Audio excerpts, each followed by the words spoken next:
En direct sur l'île Mode.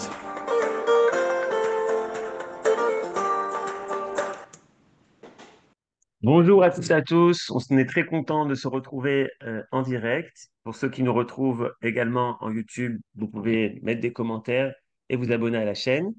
On a le plaisir aujourd'hui de se retrouver avec le réalisateur de Chouchani, l'énigme Chouchani, Michael Grispan. Mais juste avant de commencer cette magnifique discussion, je vous propose de regarder une minute de ce magnifique film qui va nous faire rentrer dans ce film et dans ce personnage tellement intéressant qui est Chouchani. C'est parti pour commencer. Une bonne soirée à tous. Un clochard. Il y avait sa vieille valise en carton. Qu'est-ce qu'il y avait dans cette valise? הוא היה סוקרטס היהודי. בן אדם פלא. צופה פתאומית מהשמיים שהתיישב בינינו. מלוכלך. גאון יצרני. Shoshani, crazy characteristic, small very character. Il y avait des gens qui disaient il est 50% fou, 50% génie. C'est pas vrai. Il était 100% génie et 100% fou.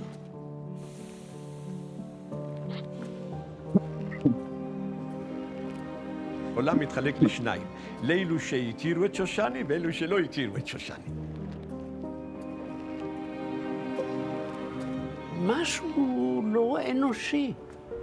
לא אנושי.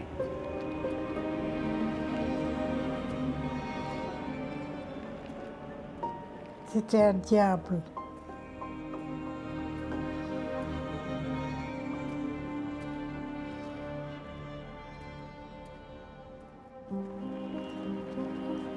Bonsoir Michael, merci d'avoir accepté notre invitation. Est-ce que tu nous entends bien?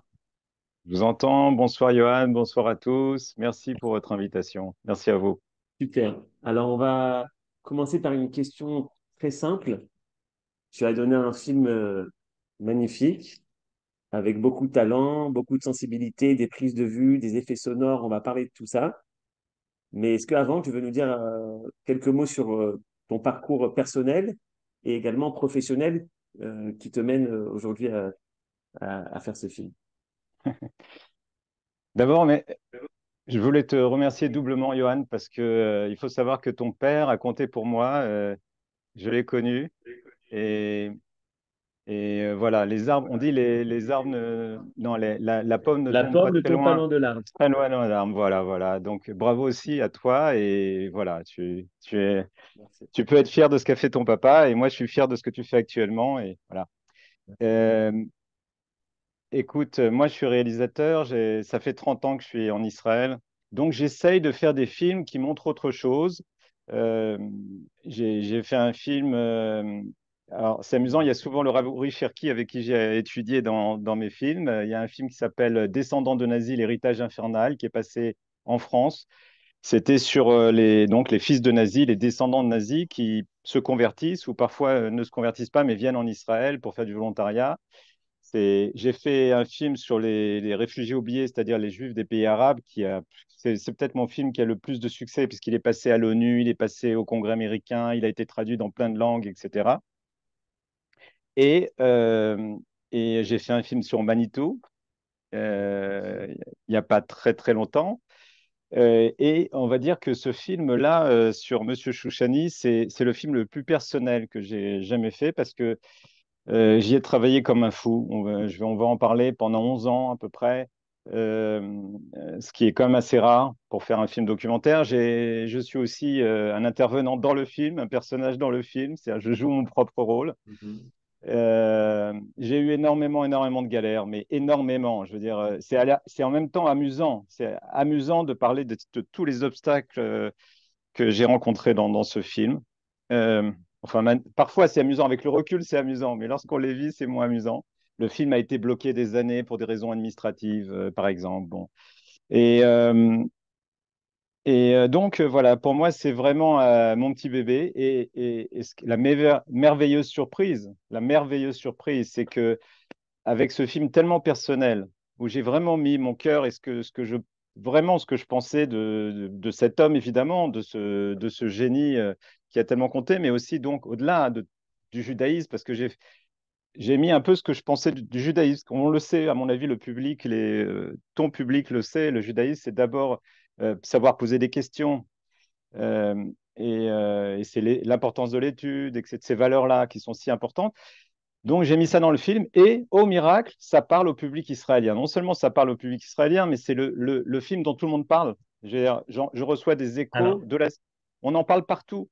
C'est un film, même à la télévision, ils étaient surpris de l'écho, du retentissement incroyable de ce film. Donc, alors je suis justement, tu comblé. as ouvert plein de sujets dans cette introduction et je vais continuer justement avec ça. Euh, on parle maintenant de Chouchani énormément grâce à ton film. Il y a des articles maintenant qui sortent régulièrement, par exemple dans Macorishon. Dans quelques jours, il va y avoir un colloque, je crois, à l'université de Bar-Ilan. Est-ce que tu as une idée pourquoi tellement d'engouement pour ce phénomène Chouchani et tellement de succès pour ce film? Écoute, il y a une partie de magie qu'on ne peut pas forcément expliquer, hein. J'ai fait plusieurs versions du film avant d'arriver à celle-là. J'ai fait des projections privées et parfois la mayonnaise ne prenait pas. Parfois les gens regardaient, disaient mais je comprends pas, etc. Là, ce qu'on appelle la grâce. Il y a quelque chose qui marche déjà d'un point de vue cinématographique. Attendez, je vais diviser la réponse en plusieurs parties. Déjà, d'un point de vue cinématographique, il faut dire que le prix a gagné le prix du meilleur film de l'année par les critiques de films israéliens. En général, les critiques de films, ils voient tous les films, vous savez, c'est leur métier. Et j'ai reçu des louanges, mais ahurissantes de gens qui disent que c'est un film qui les a changés, un film qui les bouleverse. Il y a des gens qui pleurent dans les cinémathèques, les gens applaudissent à la fin. Dans toutes les projections, il y avait des applaudissements. Il y a des gens qui viennent le voir plusieurs fois en boucle, etc. Donc, je pense qu'on a réussi parce que je dis on, c'est une équipe. Quand on fait un film, c'est toujours une équipe. Moi, je suis le réalisateur, mais il y a le, l'animateur, par exemple, qui est extrêmement doué, David Valls, qui a fait donc l'animation. Il y a la musique de Daniel Markovitch, il y a le monteur, il y a celui qui a fait la couleur. C'est toute une équipe. J'entends pas je ne sais pas si tu parles, Johan, mais on n'entend pas. On n'entend pas. Non, non, justement. Alors, viens, on parle de ça. Mon premier axe, j'aimerais avoir trois axes ce soir dans Ouais. notre discussion. Avant de parler de ce mystère, de cette énigme, de ce monsieur Chouchani, il faut quand même parler de l'exploit cinématographique. Et moi, j'ai vu deux fois le film, une première fois pour le kiff et une deuxième fois pour préparer un peu l'entretien. Et moi, la première chose qui m'a tout de suite surpris en bien, c'est le rythme du film. Il y a un rythme, il y a des chapitres, et il y a surtout une musique qui est prenante. Je crois qu'il y a de la musique, bon, presque 80% du temps, il y a toujours une petite musique qui nous accompagne, qui revient. Est-ce que tu veux nous donner quelque chose par rapport à ça, sur ce choix musical et de rythme? Alors, comme j'ai dit, ce sont d'excellents artistes tous. Donc, l'animateur, je redis son nom, David Valls. Le compositeur s'appelle Daniel Markovitch. Il travaille à Hollywood, hein. C'est un Israélien qui a beaucoup de succès. Il a remporté l'année dernière le prix Ophir de la meilleure musique de film. Et on a eu un dialogue vraiment fécond. Il faut dire, j'ai mis du temps à les trouver, tous ces artistes, hein. Je peux vous dire que ça n'a pas été facile, même pour les monteurs, j'en ai eu trois. Le dernier, c'était le bon, Roy Benami. Euh, Ça a été, je vous dis, hein, le parcours du combattant. Il y a eu, alors, on m'a dit il fallait s'y attendre. Dès qu'on aborde le sujet de Monsieur Chouchani, il y a toujours des problèmes. On dit ça à moitié en plaisantant. Il y a toujours un peu de superstition aussi de Monsieur Chouchani. Autour de Monsieur Chouchani, on en parlera. Mais juste pour dire, donc ça, c'est pourquoi le film a tant marché, c'est peut-être pour ses qualités artistiques, mais c'est peut-être aussi pour le sujet qu'il développe. C'est que Monsieur Chouchani avait quelque chose à dire à la société israélienne et chacun s'y retrouve, ceux qui sont athées, ceux qui sont croyants. On me dit que dans les yeshivot harediot, c'est-à-dire, vous savez, les hommes habillés en noir, eh ben, on parle du film. Ils voient le film, même normalement, ils n'ont pas le droit de regarder Internet, mais ils le font. On en parle partout au travail. Là récemment, j'ai posté aujourd'hui un journaliste dans un entretien avec un alouf, comment on dit un alouf, un général de l'armée, enfin un ancien. Donc sur un sujet qui n'a aucun rapport, le journaliste se met à citer le film Chouchani comme ça. Donc il est rentré dans le débat public et tu parles, Johan, mais on t'entend pas. Je ne sais pas si tu parles. Ah non, tu parles pas? D'accord, d'accord, d'accord. Euh, Donc, c'est formidable. Je veux dire, je n'ai jamais entendu, je vous dis franchement, autant de compliments pour un film. Euh, je suis ravi, je suis surpris. Je veux dire, toi, tu ne l'as vu que 2 fois. Certains vont le voir jusqu'à 10 fois. Il y a des fous du film Chouchani et que ça continue comme Ok. ça, que ça continue encore comme ça longtemps. Mm.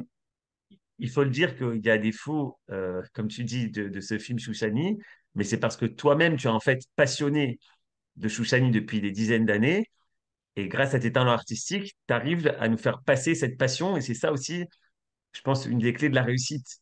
Mais Merci. j'aimerais te demander aussi cette idée de bande dessinée qui est surprenante. C'est un choix artistique qu'il fallait prendre. On Oui, l'a vu dans... ouais. Comment tu as eu Ah, cette idée? Et comment est-ce que alors, toi, tu as eu cette idée? Et pourquoi avoir choisi ce... Alors ça, effectivement, c'était dès le départ, hein. J'avais écrit le scénario. Je sais que c'est surprenant, mais pour les films documentaires, on écrit des scénarios aussi. Et, même si on ne sait pas ce qui va toujours se passer, on est obligé pour convaincre les chaînes, les diffuseurs et les fonds de leur dire ce qu'il y aura dans le film. Et dès le départ, je leur ai parlé de cette enquête. Moi, je me surnomme Tintin. Je suis Tintin au pays de Chouchani, c'est-à-dire le naïf et le Candide. Je voulais qu'il y ait ces animations. C'est intéressant parce que j'avais un producteur, un grand producteur israélien. On avait un contrat et pendant 2 ans, j'ai perdu 2 ans avec lui parce que il me disait de tout changer. Il me disait, Michael, ton personnage d'enquêteur n'est pas intéressant parce que toi, tu n'es pas intéressant. Il m'a dit, toi, pourquoi tu chercherais Chouchani? Et deuxièmement, ne fais pas d'animation. Il m'a dit, l'animation, c'est lent, ça coûte cher, c'est jamais bon, c'est toujours pour les enfants. Il m'avait dit, prends des acteurs, voilà. Et moi, je m'obstinais donc avec ce producteur. On s'est disputé pendant 2 ans. J'ai essayé de le convaincre, il a essayé de me convaincre. Finalement, on s'est séparés. Et donc, je suis devenu le producteur. Et, Alors, euh, et tu as eu pourquoi il fallait entièrement raison. absolument? Eh ben, Tu as eu merci, entièrement raison, merci. je pense. Et je vais te donner mon avis pourquoi. Je pense que ça colle très bien avec le titre. Tu n'as pas appelé ça Chouchani, tu as appelé ça Frida Chouchani, c'est-à-dire l'énigme. Exact. Et Tout à fait. justement, cette idée de bande dessinée, on reste toujours dans ce voile finalement. On dévoile une partie de Chouchani sans le dévoiler totalement. Donc c'était peut-être ça que tu voulais mettre en avant. Exactement. Et je dirais aussi, pour aller dans ce sens, Shoushani était même de sang vivant, à la fois un homme de chair et de sang, mais aussi un mythe. Et les histoires qu'on racontait de son vivant au sujet de Shoushani sont tellement énormes, tellement improbables, qu'on se demande, comme vous savez, Manitou, donc sur qui j'ai fait un film récemment, disait je me demande si c'était un homme ou autre chose. On entend Manitou dire ça dans le film. Je me demande si c'était un homme ou autre chose. Manitou n'était pas spécialement un mystique, vous voyez, qui croyait au Père Noël. Non, il l'a connu, il l'a fréquenté, et pourtant il dit ça. Et donc, je voulais garder cette dimension mythique du personnage. Et vous savez, ce qui a été très difficile dans ce long parcours, ça a été de sélectionner et j'allais dire de jeter les trésors que j'ai pu trouver pendant ces J'allais longues années. exactement te poser la question, Incroyable. c'est-à-dire que tu devais avoir une centaine d'heures, j'imagine une centaine Mais d'heures bien, de rush. bien plus Et que c'est 100 heures.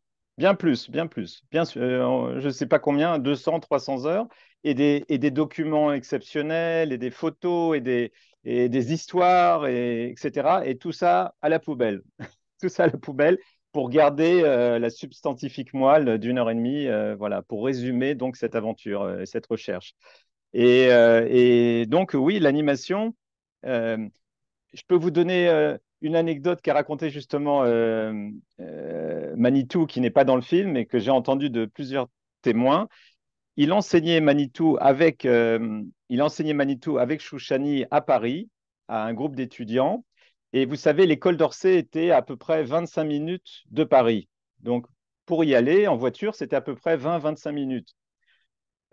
Manitou prévient Chouchani qu'il fallait partir pour aller à Orsay, et Chouchani refuse. Il était en plein cours, il ne voulait pas partir. Manitou part, prend la voiture, arrive à Orsay, donc au bout de 20 minutes, il arrive, il trouve Chouchani en train de donner un cours à Orsay. Et Manitou dit, ce n'est pas possible.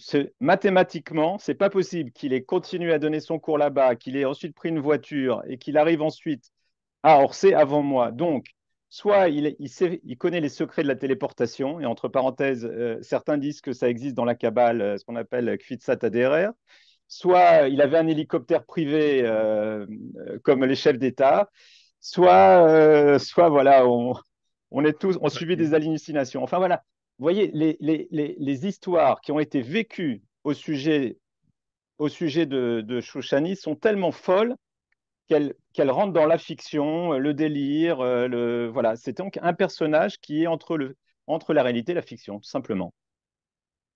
Alors, dans toutes ces recherches, est-ce qu'il y a un moment où tu t'es dit, ça y est, je laisse tomber? J'imagine que oui. Ou à un moment où tu t'es dit, bon, bah, je suis dans voie sans issue, où tu décides d'arrêter. Et est-ce que également, dans l'accouchement qui est ce film, il y a des moments où tu dis, bon, allez, ça y est, j'ai trop donné, j'ai passé trop de temps, trop d'efforts, et finalement, je décide d'arrêter.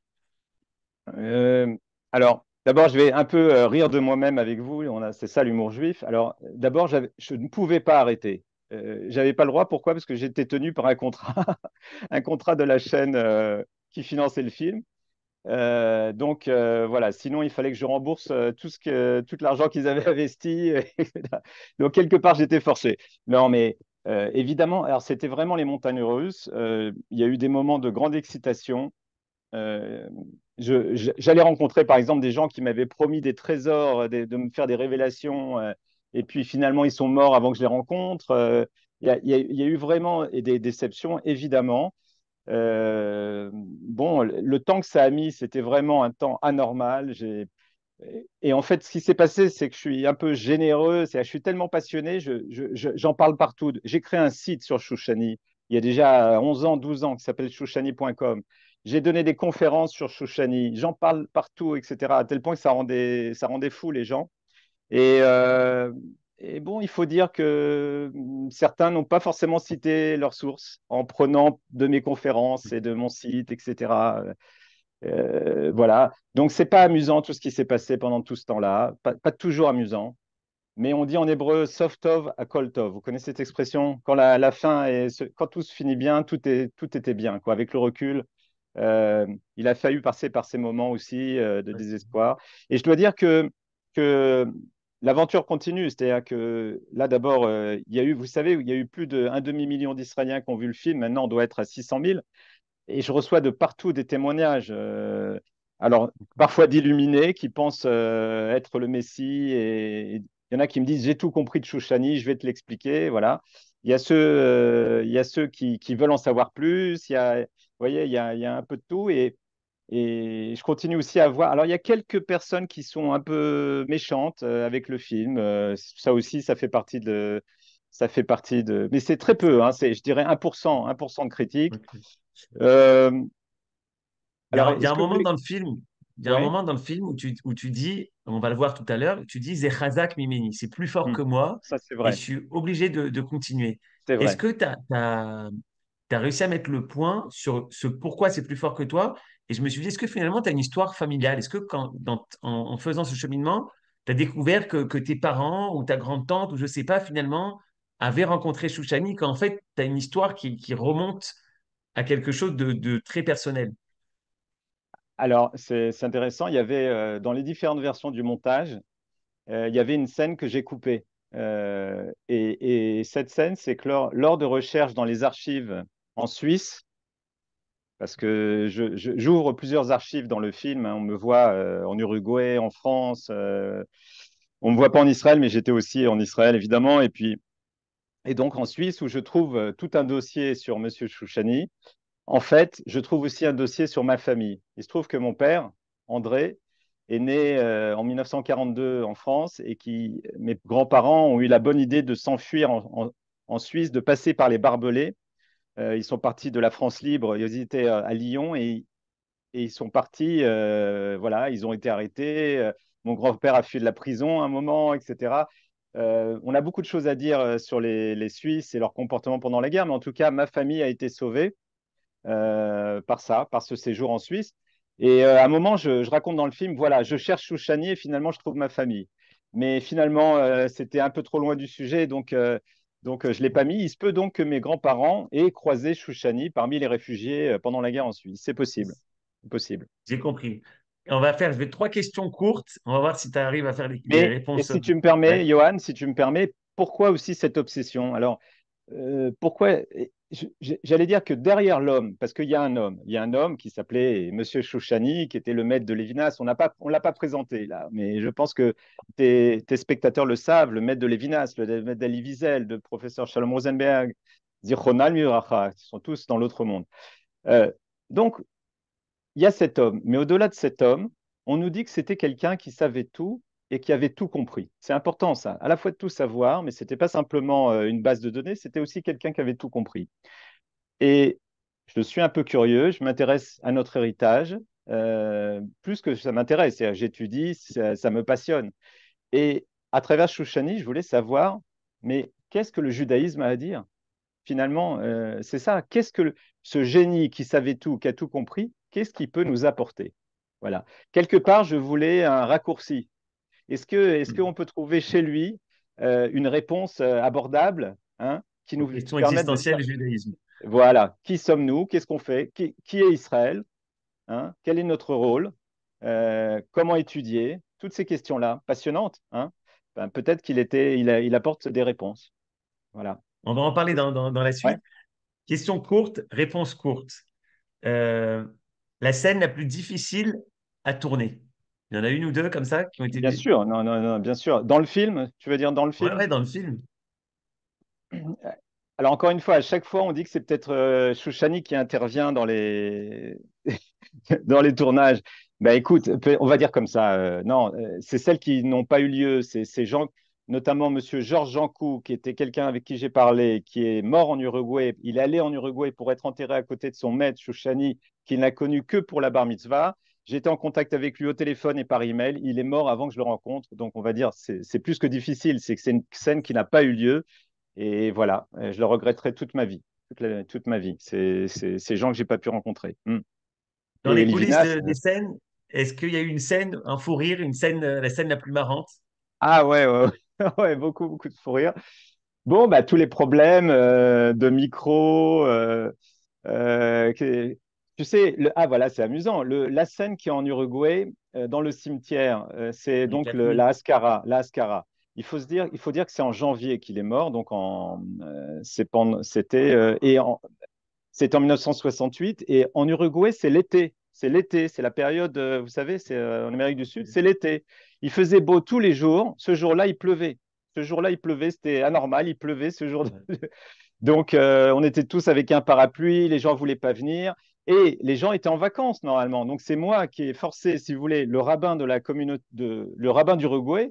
Je lui ai dit, vous êtes obligé, monsieur le rabbin. Il est venu, il a annulé ses vacances pour être dans le film sur Chouchani, quoi. Mais quelque Pour part, faire je le suis Almaner fier. à famille. Voilà, et je suis fier, il y a eu un minyan. Grâce au tournage du film sur Chouchani, il y a eu un minyan sur sa tombe, voilà, à la mémoire de Chouchani. Donc oui, oui, Alors, dernière question beaucoup de sur rire. les scènes importantes. La scène pour toi où toi, tu as ressenti le plus d'émotion. Alors encore une fois, je suis désolé. Ah, alors là, je voulais pas faire un spoiler. Il y a une scène qu'on voit Ah, ne dans le le dis pas. film, mais la vraie scène, on en parlera un petit peu plus tard. C'est une scène où j'ai pleuré vraiment, ah, vraiment. On va dire, j'ai fait une trouvaille. J'ai fait une trouvaille qui, selon moi, une découverte qui, selon moi, change tout dans ma recherche et en général sur la compréhension du personnage. Et je propose que je ne révèle pas maintenant. Il y a peut-être Ok. je dis peut-être parmi les auditeurs, les spectateurs, des gens qui n'ont pas encore vu le film. Et ça, c'est ma thèse dans le film. C'est-à-dire que on connaissait l'histoire de Chouchani. Il y a eu des livres, on va en parler. Shlomo Malka a écrit un livre il y a 30 ans. Elie Mhm. Wiesel en a parlé, etc. Pour moi, il y a quelque chose, il y a un point central qui fait que tout se retourne. Tout change dans la compréhension du personnage. Lorsque j'ai fait cette découverte, j'ai vraiment pleuré physiquement. Voilà. Ok. Alors, c'est pour ceux qui n'ont pas encore vu le film. Allez, il sera justement ceux qui ne comprennent pas l'hébreu. Et la traduction sous-titrée français, c'est dans combien de semaines, combien de mois? Je peux pas donner de date. Bientôt, bientôt. Allez, on dit dans 2 mois. Allez, dans 2 mois. Ok.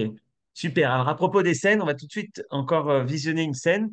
Bon, bien évidemment, là, tu m'as donné 4 minutes, mais dans le film, je crois qu'il ne dure que 1 ou 2 minutes. Tu n'as pas eu le temps de tout mettre. Même Mais pas. Attends, laquelle? Je t'en ai donné deux. c'est Madame Kling. Oui, elle Oui, passe hélas elle 10 passe hélas secondes. 10 secondes. Oui, c'est ça, c'est ce que je Mais me rappelle. voilà. Marc, mets On va un petit l'écouter et peu. après on va Ouais. commenter. Et il avait cette espèce de laisser-aller. Il s'en fichait de l'allure, de l'apparence. Ça, c'était comme ça. Et alors, mais il avait un chapeau mou tout de travers. Non, on ne peut pas dire que... Il était. Donc il était comment, un peu mince, gros, Non, il était plutôt enveloppé. enveloppé. Oui. Et puis... Ah, J'ai les non, images. là, il est jeune. Il est jeune. Oui. Il était Nous, souriant. on l'a de connu temps en plus temps. âgé. Il était souriant de temps en temps. Il souriait de temps en temps. Il était souriant. Est-ce qu'il souriait de temps en temps? Ah, ça pouvait. Ah oui? Oui, il pouvait rire même. Ah.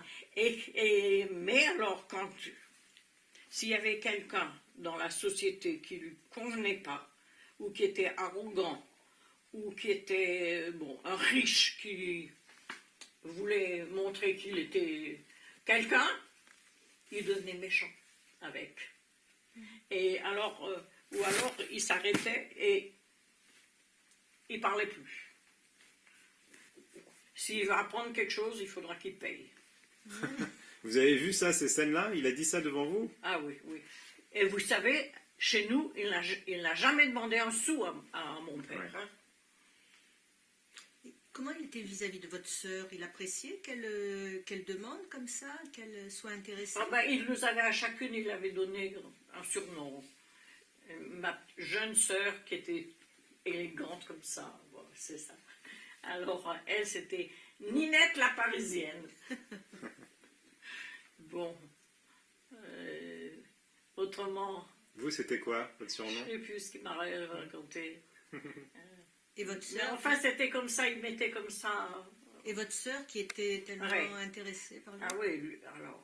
comment il a... Elle, alors, quelquefois, il parlait même à cause d'elle, ou pour elle. Pour elle, il parlait.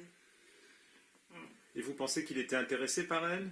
Il aurait pu avoir une histoire d'amour entre eux? Non. Non? Non, c'est pas un monsieur qui aurait pu tomber amoureux de qui que ce soit. Ah bon? Je crois pas. Parce que je sais qu'il a été amoureux d'une femme, mais je sais pas qui. Je sais pas qui.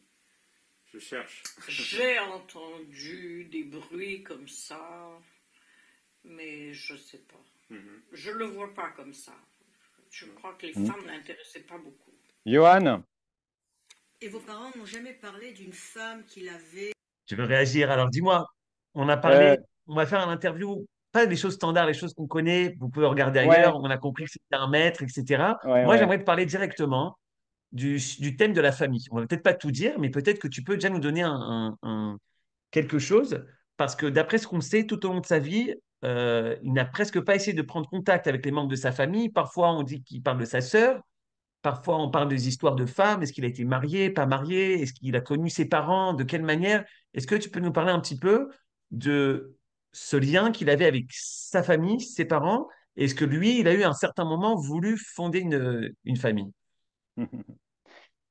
Euh, D'abord, merci d'avoir passé. Je t'ai envoyé deux extraits. Vous avez vu, elle est passionnante, elle est pleine, elle était pleine de vie et pleine d'humour, Madame Kling. Et effectivement, dans le film, j'ai mis 10 secondes. Voilà. Et en fait, je voulais plutôt mettre un extrait qui passe un peu plus loin, mais c'est bon, c'était trop long, où elle raconte qu'enfant, elle lui a demandé quel était le secret de sa mémoire. Et je vous dis rapidement, c'est quoi? Il avait dit, voilà, il faut prendre deux assiettes. Dans une assiette, on met 100 petits pois. On lit un texte. À chaque fois qu'on finit de lire la page, hop, on met le petit pois dans la deuxième assiette, ou des fèves, ou n'importe quoi. Et au bout de la centième, 101e fois, on connaît le texte par cœur. Voilà, c'est ça qui a répondu Monsieur Chouchani à Madame. Elle s'appelait Mademoiselle Akoun. Elle est née à Akoun. Et voilà, Zichronan Livracha. Écoutez, tout ce qui touche au sujet de la vie personnelle de Monsieur Chouchani, c'est intéressant. Mais la thèse du film, en tout cas, c'est que finalement, c'est pas le plus important. Je vais quand même y répondre. Je vais te dire que j'ai entendu d'explications. Bon, la première question que tout le monde se pose, mais qui était ce monsieur Chani? Quel était son vrai nom? Donc, Certains disent qu'il était ashkénaze, d'autres séfarade. J'ai une scène amusante dans le film où je montre ça, la diversité Ouais. des opinions. Il y en a certains qui sont sûrs à 100% qu'il était ashkénaze, d'autres 100% qu'il était séfarade. C'est Moi, amusant. Bon, dans le film, à plusieurs reprises, tu nous montres plutôt qu'il est né à Marrakech. Ce que tu vas plutôt dans cette thèse-là dans le film. non, non, non, non. Je donne plusieurs thèses et je donne aussi cette thèse. Pour moi, tout ça, ce ne sont que des thèses parce que ce qu'il nous a appris, d'ailleurs, M. Cheni, c'est le doute. Et puis, non seulement ça, mais il faisait comprendre à ses étudiants que ceux qui s'intéressaient à son nom n'ont rien compris, n'ont rien compris. C'était un peu un test pour voir qui était superficiel ou pas. Et il le disait même pour d'autres personnes. Et il disait, pourquoi vous vous intéressez sur les petites choses? C'est du voyeurisme. Pourquoi vous voulez savoir où les gens sont nés, comment ils s'appellent, etc. Intéressez-vous aux grandes idées. C'était vraiment un maître. C'était vraiment quelqu'un qui était dans le domaine des idées, de la pensée. Et donc, j'ai entendu des tas d'histoires sur son rapport aux femmes, sur sa famille. Je peux vous dire que euh, quel que soit le nom de sa vraie famille, il ne voulait aucun lien avec sa famille. Ça, c'est des gens qui étaient avec lui jusqu'au bout, hein, qui étaient même à son enterrement. D'ailleurs, il a été enterré sous le nom de Monsieur Shouchani, enfin du Rav Chacham Shouchani. C'est marqué le rabbin et le sage Shouchani. Entre parenthèses, il n'était pas rabbin officiellement. Euh, c'était Il était provocateur aussi. Certains diraient que c'était un ange, un prophète de malheur.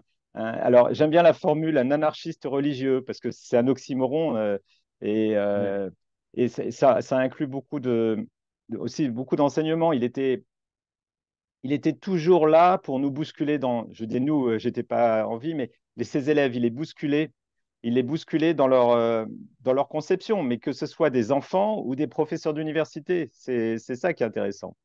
Euh, j'ai entendu des tas d'histoires. Le problème, c'est euh, comment vérifier toutes ces histoires. Je veux dire, des tas de rumeurs. Je veux dire, et parfois des choses très négatives sur lui, hein, très très négatives. J'en ai mis un petit peu et j'en ai Hmm. censuré beaucoup. J'ai censuré beaucoup de choses. Et, et on peut dire aussi qu'il avait des problèmes. On peut dire aussi il avait subi des traumatismes. On pardonne aux gens qui sont malades. Si c'est le cas, vous voyez. Mhm. Il y a une histoire voilà, qui n'est pas aussi dans le film, mais que j'aime beaucoup, que m'avait raconté Monsieur Fichel. C'est dans une des synagogues à Paris, le shamash, le bedeau, enfin, il est revenu un matin, il a ouvert, il a vu Shouchani avec le Sefer Torah ouvert. C'était dans la synagogue, il était seul à 5 6 heures du matin et il était en train de pleurer. Donc Shouchani, il était en train de pleurer face au Sefer Torah. C'était un homme qui avait une soif d'absolu, qui a...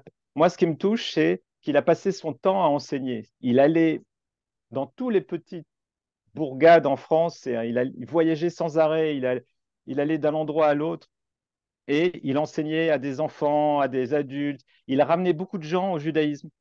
Alors certains aussi, là aussi c'est intéressant, certains disaient qu'en fait, il, euh, il bousculait tellement ses élèves qu'il était dangereux pour la foi voilà, des jeunes élèves. C'est qu'il valait mieux l'éloigner, parce que aussi il C'est amenait, un vous peu ce que savez, Manitou disait, je crois. tout à fait. Pour Manitou disait retenir. que d'un point de vue éducatif, c'est une catastrophe parce que il casse tout, il déstabilise mais même, on peut dire même d'un certain côté, Elie Wiesel, dans mon film, il dit ça, il dit qu'il serait devenu fou il aurait quitté la foi, il aurait perdu la foi s'il avait continué à étudier avec lui. Et quelque part, Lévinas aussi, c'est-à-dire, d'après les témoignages, Lévinas, le grand Lévinas, a été brisé dans son ego, vous savez, contrairement à Elie Wiesel, ça c'est quelque chose euh, il faut bien comprendre. Elie Wiesel, il avait 17 18 ans lorsqu'il a rencontré. Alors, certes, il était un jeune érudit déjà, il avait étudié en yeshiva. Enfin, il connaissait vraiment les textes, il avait vraiment étudié depuis l'enfance, Elie Wiesel, mais il était jeune. Tandis que Lévinas, c'était déjà un homme mûr, un homme de plus de 40 ans lorsqu'il a rencontré Shouchani. Et il avait déjà rencontré des génies. Il avait rencontré Heidegger, comme vous savez. Il parlait plusieurs langues. Il avait déjà des connaissances. C'était pas un spécialiste de judaïsme, mais il avait déjà des solides bases de judaïsme. Ouais. Et donc, ce grand Lévinas, qui est donc, on peut dire aussi un génie, un grand penseur, un grand philosophe qui a marqué le XXe siècle, eh ben voilà, il était tout petit. Il le dit dans des entretiens. Il dit en soi, l'homme en nous-mêmes, on n'est pas grand-chose. Nous tous, on n'est pas grand-chose. Mais à côté d'un homme tel que Chouchani, on n'est rien. C'est à peu près ce que dit Lévinas dans un entretien. Donc effectivement, certains ont accepté ce côté écrasant, humiliant de Chouchani, et d'autres trouvaient que c'était pas approprié. Euh, voilà, et c'était parfois très surprenant, décalé. Je veux dire, il enseignait parfois aux jeunes étudiants des passages en araméen, des textes complètement inconnus. Et puis des fois, il était méchant soudainement, et puis des fois, il disparaissait. Vous savez comment il faisait? On était avec lui pendant une conversation. Tout d'un coup, on se retournait, il n'était plus là. Et puis il réapparaissait quelques mois plus tard et il disait, alors, il continuait la conversation là où il s'était arrêté. Donc, Monsieur Chouchani incarnait l'incertitude, le doute. Et c'est pour ça que dès qu'on essaye de le définir, de dire, voilà, son vrai nom était un tel, disons François Dupont, et il est né à tel endroit et il dépend d'une école, c'est en fait, moi, je pense, c'est en fait passer à côté du personnage, qui était un personnage, et à mon avis, il reste une énigme. On a Alors beau écrire justement, et poser, il restera une énigme. quand on sort du film, et je pense que c'est aussi ça le fait qu'on veut revoir le film, c'est que on a énormément apprécié le film, mais on reste toujours dans cette énigme. Ça veut dire que tu as composé le film, même le titre des chapitres, en fait, c'est Pshat, Drash, Remez et Sod. Donc, c'est pas le titre, c'est pas quelque chose de chronologique. Tu aurais pu proposer un film, l'enfance, l'adolescence, sa période en France, sa période en Israël, sa période en Uruguay, mais pas du tout. Pas du Tu as tout. essayé justement de donner des titres qui ont un sens parce que pour toi, il ne faut pas s'attacher à la face visible de l'iceberg, mais aller chercher en profondeur qu'est-ce qu'on ne Tout à voit fait, pas. tout à fait, tout à fait. Mais quand même, nous, en tant qu'humains, on a ce besoin, en fait, de faire rentrer les gens et les notions qu'on connaît dans des cases et les gens sont intéressés à avoir des dates, à Je avoir sais, des noms, à essayer à rentrer justement ce phénomène, ce génie, ce chouchani, à le faire rentrer dans des choses pratiques. c'est Alors moi, je vrai. vais te poser quand même une question, tu vas me dire oui ou non. Ouais. Il y a la thèse de Hillel Perlman. C'est un des noms qui est supposé. Je crois que tu le dis juste au début du film, une fois, et puis après, on n'en entend plus parler. Mais quand aujourd'hui on lit des articles d'autres personnes, on parle de ça. Est-ce que toi, tu penses comme ça? Est-ce que c'est possible dans ta vision de Chouchani ou toi, tu dis non, on parle d'une autre personne? Alors, d'abord, c'est vrai que j'en parle dès le début. Dire, effectivement, certains pensaient qu'il était Hillel Perlman, d'autres, comme Elie Wiesel, pensaient qu'il était Mordechai, parce qu'il est monté à la Torah sous le nom de Mordechai. Et d'autres, comme je vous ai dit, sont persuadés qu'il était marocain, mais persuadés, c'est-à-dire, il y a un monsieur que j'adore du kibbutz, il s'appelait Hanan Golan, Zechono Livracha, lui aussi, il y a quelques mois, il est mort. Jusqu'au bout, sa famille m'a dit qu'il espérait que dans le film de Michael, mon film, il n'y aurait pas cette thèse parce que pour lui, c'est pas possible qu'il soit ashkénaze. C'est pas possible. Il lui a parlé, il l'a connu, il a étudié. Il a dit il était marocain. Il était marocain. C'est tout. Sa façon d'être, c'est bon. Bref. En tout cas, le premier qui amène le nom Hillel Perlman, c'est Shlomo Malka. Ouais. Shlomo Malka, et c'est lui qui le dit dans le film. Et j'ai toujours dit qu'il fallait, vous savez, c'est une des mitzvahs dans le judaïsme de citer ceux qui apportent. C'est le premier qui a parlé avec Salomon. la famille, voilà, Salomon Malka. Et depuis, il y a beaucoup de gens qui reviennent, qui copient cette histoire, ils écrivent des articles comme s'ils avaient découvert le nom Hillel Perlman. C'est incroyable. Ils disent ah, j'ai découvert le. Non, c'est le Salomon Malka qui a dit ça le premier. Alors, je suis désolé pour répondre à tes questions, oui ou non, la réponse est oui, non, peut-être. C'est ça ma réponse. Ok. Et même plus que oui, non, peut-être, c'est et finalement quelle importance. Et je te rappelle donc que la famille de Hillel Perlman, donc son neveu, Hillel Perlman pour le coup était un élève du Rav Kook, il a existé, euh, a contacté, ça c'est dans le livre aussi de Shlomo Malka, ils ont contacté Chouchani parce qu'ils étaient persuadés que c'était leur oncle. En fait, c'est le neveu de Hillel Perlman. En Uruguay, Chouchani n'a pas répondu C'est-à-dire, il était avec eux au téléphone, il n'a pas répondu, je crois, il n'a pas voulu parler. Et ensuite, lorsque Shouchen est mort, les élèves sont allés voir le rabbi de Lubavitch pour prendre conseil. Qu'est-ce qu'on fait? Qu'est-ce qu'on fait? Il y a une famille qui est persuadée. Ils étaient en contact avec cette famille, ils ont échangé des documents. Voilà. Et finalement, ils ont tranché. Monsieur Chouchani, d'abord, n'a pas donné son accord. Enfin, il n'a pas dit que c'est vrai que c'était lui, Hillel Perlman. Il ne voulait aucun contact, je répète, avec aucune famille. Et il a été enterré sous le nom de Hillel Perlman. Sinon, ça ne me dérange pas Non, du tout. De Chouchani. Chouchani, pardon, sous le nom de Chouchani. Et encore une fois, je n'ai aucun problème à ce que l'on croit que son vrai nom, ça ne me dérange pas. Sauf que je dis que c'est pas très, très intéressant. C'est pas très. Voilà, son vrai nom, c'est vraiment. Il y a tellement d'autres questions. Il y a tellement d'autres questions Alors, que son état civil. on Et va, on c'est va. amusant. Encore une fois, Ouais. je pense que ça fait partie de l'humour de Chouchani, de son enseignement aussi. C'est vraiment pour voir qui s'intéresse aux choses essentielles. Parce que vous savez, il y a beaucoup de gens qui ont des surnoms. On connaît beaucoup de gens connus qui sont connus par leur surnom et ça ne nous dérange pas. Euh, Par exemple, Rembrandt. Vous savez que ce n'est pas son nom de famille, Rembrandt? Je crois que c'est son prénom. Je parle souvent de. Vous savez, Shimon Peres, ce n'est pas son vrai nom, Shimon Peres. Eliezer Ben Yehuda. Il ne s'appelait pas Eliezer Ben Yehuda. Je crois qu'il s'appelait d'ailleurs Perlman. Et il y a beaucoup de gens et on est habitué, ça ne nous dérange pas et on n'attache pas plus d'importance. Monsieur Chouchani, il s'appelait Monsieur Chouchani toute sa vie, enfin, une grande partie de sa vie. Il ne voulait pas dire son nom. Il y a d'autres questions plus importantes que ça.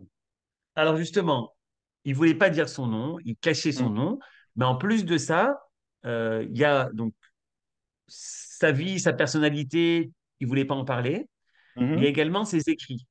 Mhm. C'est-à-dire qu'Ah, à plusieurs reprises, c'est dit dans le film, et il y a beaucoup d'endroits où on dit qu'il a rien écrit, et c'est même ce que dit Lévinas. Il y a l'enregistrement là-bas, il dit bah, il n'a jamais écrit. ah. Et puis finalement, on ne dira pas où, comment, ça il faut voir le film, mais finalement, on a oui retrouvé quelques écrits de Chouchani. Est-ce qu'on sait aujourd'hui, est-ce que toi tu sais pour qui il a écrit ça? Est-ce que c'était un journal intime? Est-ce que tu penses qu'il avait une intention de, oui, quand même, laisser une trace, même s'il a, d'une manière, il a essayé de brouiller les pistes, mais d'un autre côté, il a voulu nous dire, bon, je vous laisse quand même quelque chose. Bon, alors, Johan, là, tu viens de dire comme ça rapidement ce qui est pour moi le tournant du film et un tournant dans mon enquête, dans ma longue enquête, et un tournant dans la compréhension de Monsieur Chouchani. Donc, ce n'est pas une petite chose. Alors, c'est vrai que dans le livre déjà de Shlomo Malka, écrit il y a 30 ans, il y a une ou deux pages sur le fait qu'il y a des écrits.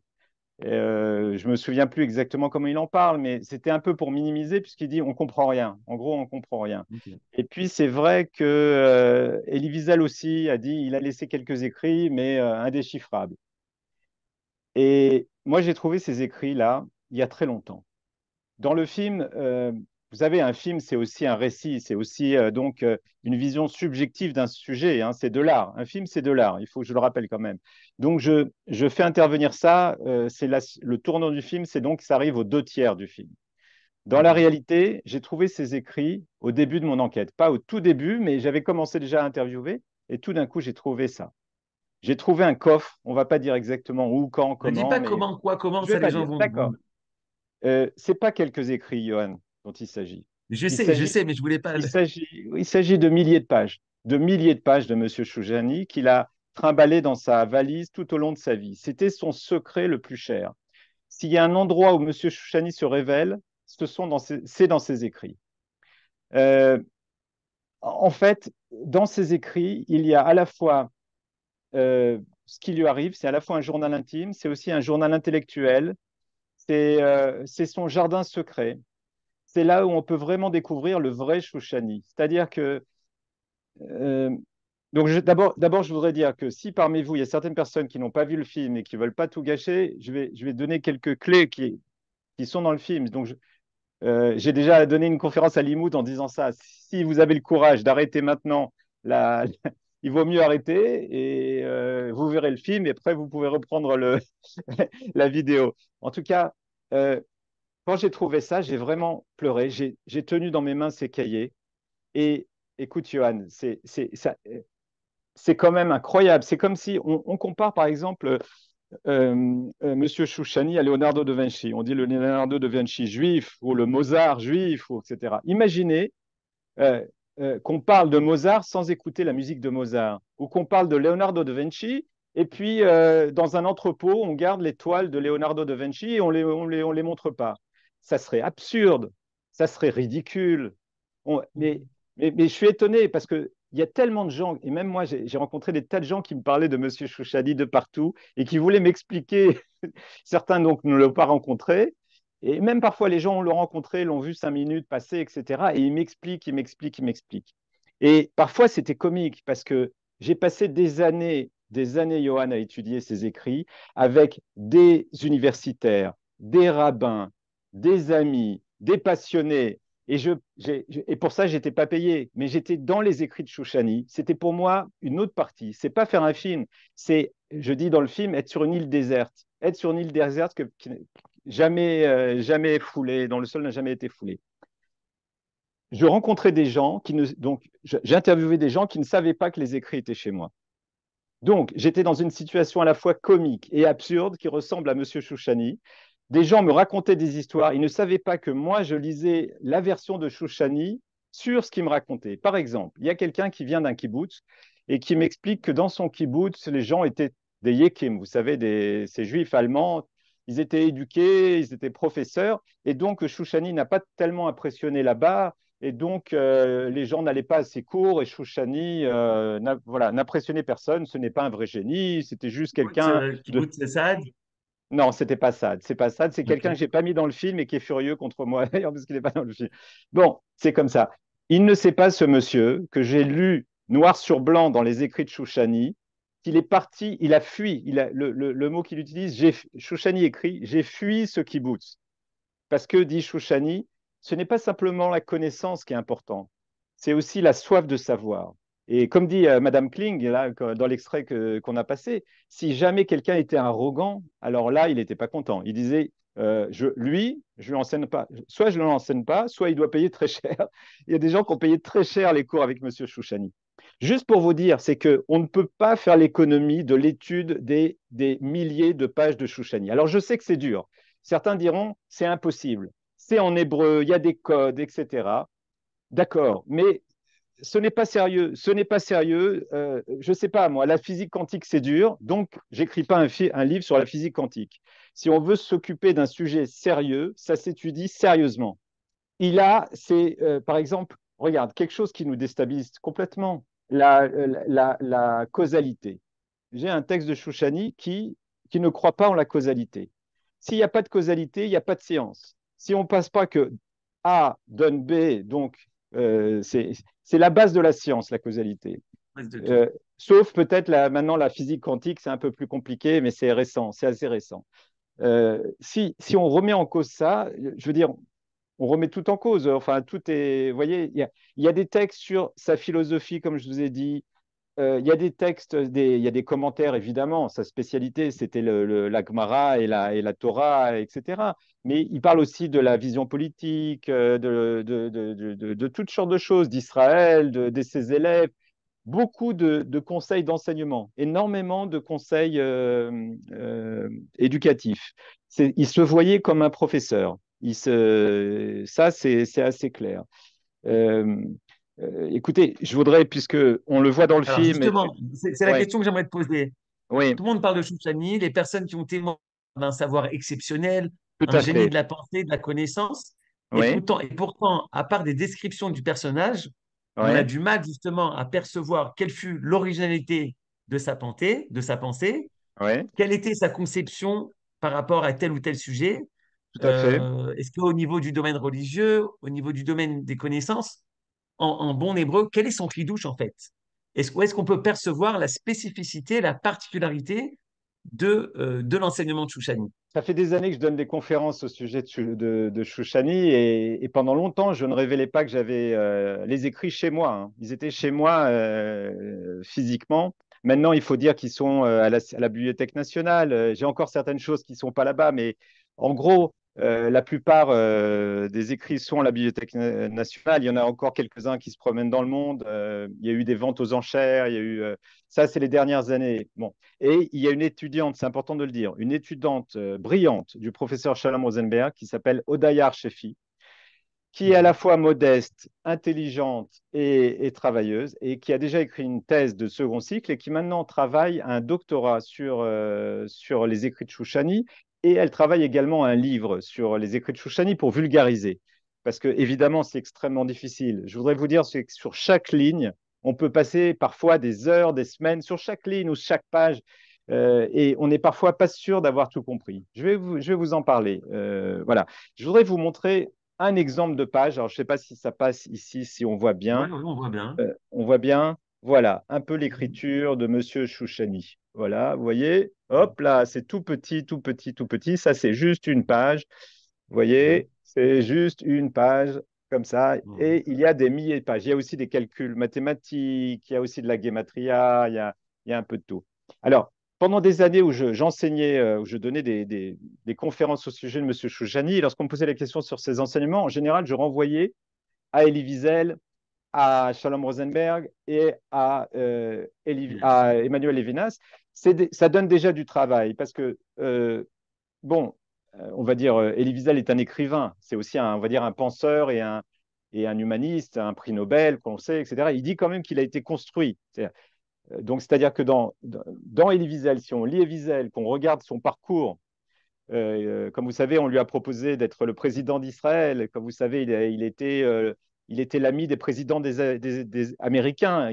On dit qu'il a joué un rôle immense pour le peuple juif, dont on découvrira l'étendue un jour peut-être, parce qu'il a agi auprès des présidents américains. Lui, Elie Wiesel dit, je ne serais rien sans cette rencontre avec Shouchani. Donc, lisons Elie Wiesel, écoutons ces leçons d'humanisme déjà. Lisons, étudions les leçons talmudiques d'Emmanuel Lévinas. Il disait Mhm. tout ce que je sais du judaïsme, ça vient de mon maître déjà. Écoutons aussi lisons les livres de Shalom Rosenberg. Mhm. Il porte, ce que je veux dire, tous ses élèves et d'autres encore, certains qui sont dans d'autres domaines d'ailleurs, ils portent tous une trace du maître. Hein. On va dire comme ça, la première chose que nous dit professeur Rosenberg, c'est que c'était un Socrate juif. C'était un Mhm. Socrate juif. C'était celui qui nous bousculait dans nos certitudes. Euh, et on pourrait croire que c'est un peu trop simple, mais regardons l'échec cuisant qu'a subi Tsahal là le 7 octobre. C'est justement intervenu parce qu'on ne s'est pas remis en cause au sein de l'armée, dans les renseignements. On était trop sûr, on était trop sûr de nous et voilà, le drame est intervenu. Donc, remettre tout en question, c'est une valeur, c'est important et c'est aussi vrai lorsqu'on étudie les textes. Shouchani nous dit, vous pensez avoir compris ce texte? Eh bien, vous n'avez rien compris. Et etc., etc. C'est parfois épuisant, mais voilà, il faut tenir le coup. Et ce qui est intéressant, c'est que professeur Goldberg, Jacques Goldberg, Zichrono Livracha, lui aussi, professeur de physique au Technion, disait qu'il a appris ça de cette méthode de M. Chouchani étant enfant et que ça l'a construit toute sa vie, même en physique quantique, vous voyez, physique des particules, il disait, voilà, selon mon maître Chouchani, il faut voir le problème d'un autre angle. Vous voyez, c'est assez général, je sais. Alors, si vous voulez des réponses beaucoup plus particulières, c'est dans les écrits. Et je peux C'est vous compris. donner des pistes. Oui, Est-ce que ce soir, tu peux nous dire un scoop? Est-ce ouais. que tu peux nous dire que en plus des écrits, tu as des audios de Chouchani? Hélas, j'ai cherché les audios. Il y a une famille qui avait enregistré et ils n'ont pas retrouvé les cassettes. Voilà, et ça, hélas, hélas. Donc, pas Je te dis d'audio. la vérité, Mais j'y crois pas. J'y crois pas parce qu'il a donné des conférences. C'était pas uniquement du one-to-one. C'était pas que ouais. des chavrutot. Il y en a un. Il Ah donnait oui, des oui. conférences dans beaucoup d'endroits. Et c'est à l'époque où on enregistrait. On a beaucoup d'enregistrements de Euh, Manitou, etc. Alors pourquoi Chouchani, on n'aurait aucune trace en ben, audio? non, ben, c'est vrai qu'ils ont enregistré, ça s'est perdu, mais tu sais, tu risques de peut-être, je dis peut-être, hein, d'être déçu parce que dans ses cours, il s'adaptait à son auditoire quand même, même si il était parfois. excentrique, mais lorsqu'il enseignait pour un élève de bar mitzvah, c'était pour un élève de bar mitzvah. Il l'apprenait à lire et à mettre les tefilines, etc. Mais non, il est mort en Uruguay, comme tu sais, et peut-être que c'était pas tellement répandu d'enregistrer à l'époque, en 68.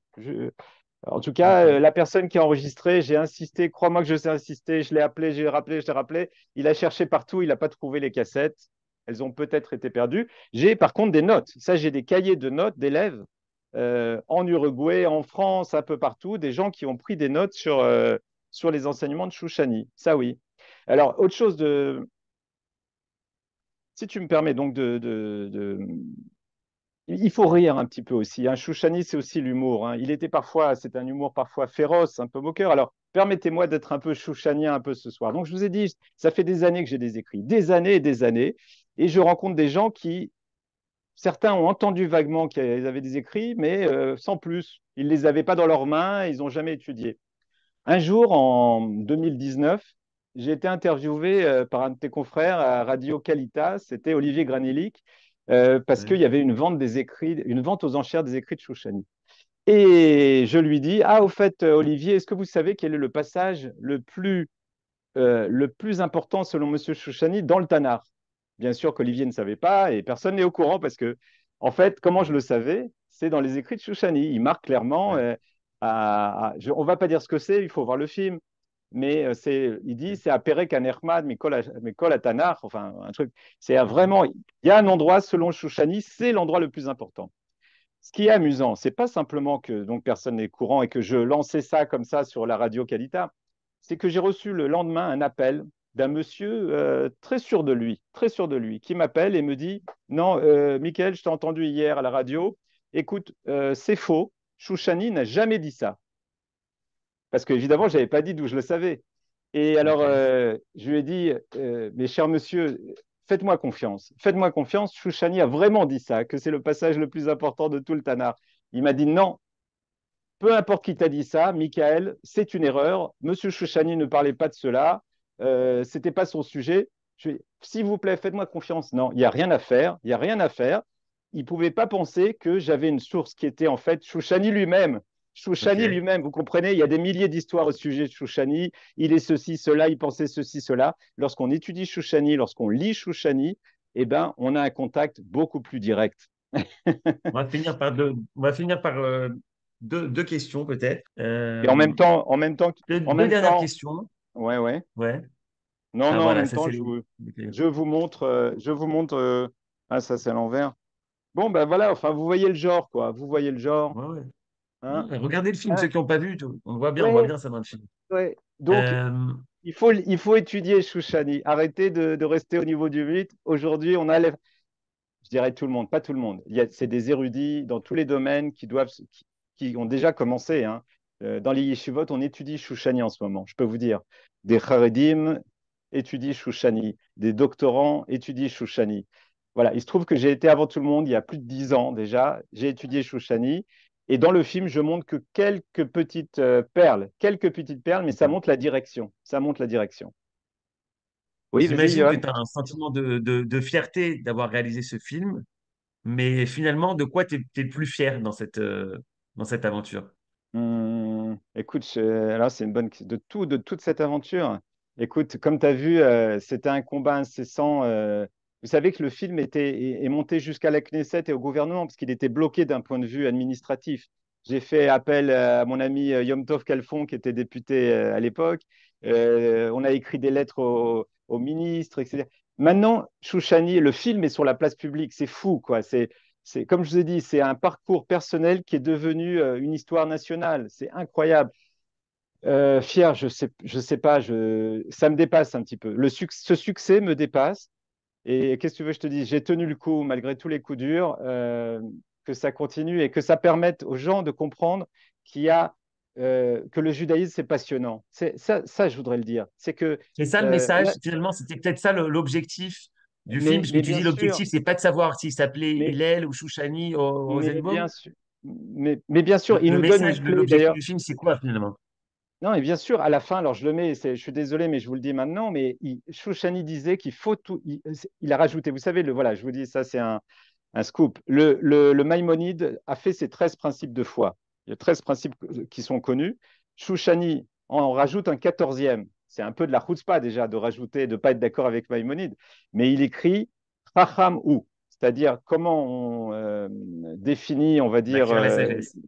c'est Shlosh Esrei Karim. C'est pas, ouais, Chacham ou, c'est il est sage, c'est-à-dire le divin est sage. Mais il le prouve évidemment par la Torah, etc.